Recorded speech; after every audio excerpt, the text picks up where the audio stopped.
ఎవరి దగ్గర కూడా మనకు సినిమా కావాలి పోయి అడుగుదాం. మనమే ఇల్లు అడగాలి, మన యూనియన్లు అడగలేవు, మనమే ఇల్లు అడగాల. రాలేదా, okay thank you sir, me cinema బాగా ఆడాలి, మీరు ఇంకా 4 సినిమాలు తీయాలి, అప్పుడన్నా అవకాశం రాకపోద్దా మనకి? అది కదా మనం ఆలోచించాలి. ఈ రోజుతో లాస్ట్ అనే పద్ధతులు చాలా జరుగుతున్నాయి, అది చాలా తప్పు. కళాకారుడిగా ఎప్పుడు భయపడకూడదు, జీవితం మీద భయం ఉండకూడదు. ఏమైపోద్దో బతుకు, ఏమైంది గురు, ఏమీ కాదు. మీరు పుట్టినప్పుడే మీ చావు వరకు జరగాల్సిన డ్రామా ఫిక్స్డ్. ఇది పదే పదే గుర్తుపెట్టుకుంటే ఎంత హాయిగా ఉంటుంది.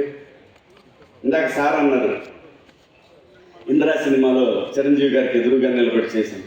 నాకు అక్కడ చిరంజీవి గారు కనపడలేదు, నా అపోనెంట్ కనపడ్డాడు. ఆ తర్వాత షార్ట్ అయిపోయిన తర్వాత వెళ్ళి కాళ్ళ మీద పడ్డా, అయ్యా ఏదో సినిమా కాబట్టి తెలిసారు. మన గౌరవం మనం ఇవ్వాలి, ఎందుకంటే మెగాస్టార్ ఆయన. అంతేగాని దేనికి భయపడాలి, ఎక్కడ భయపడాలి. యాక్టింగ్లో అసలు ఈయన పెద్ద యాక్టరు, ఆయన ఇంకా పెద్ద యాక్టర్. ఇక్కడ నేను శివాజీ కాదు, శివాజీ కాళ్ళ మీద పడతాడు, ఎందుకంటే ఆయనకి ఇవ్వాల్సిన గౌరవం. దేనికి భయపడాల్సిన పనిలే. అందుకే నేను అన్నారు సార్ చిన్న ఉత్తరాలు అనేది సార్ జమినీలో చూశారు. దానికన్నా ఇంకా చిన్న పనులు చేశా. కెమెరా అసిస్టెంట్గా చేశా, సీసీలో అసిస్టెంట్ ఎడిటర్గా చేశా, ఎడిటింగ్ చేశా, చాలా పనులు, ఒక పని కాదు. లేట్ మిషన్ మీద పని చేశా. ఎవరి దగ్గర చేయి చాపాల, అది నాలో ఉన్నటువంటి నాకు ఇచ్చిన భగవంతుడి స్ట్రెంత్.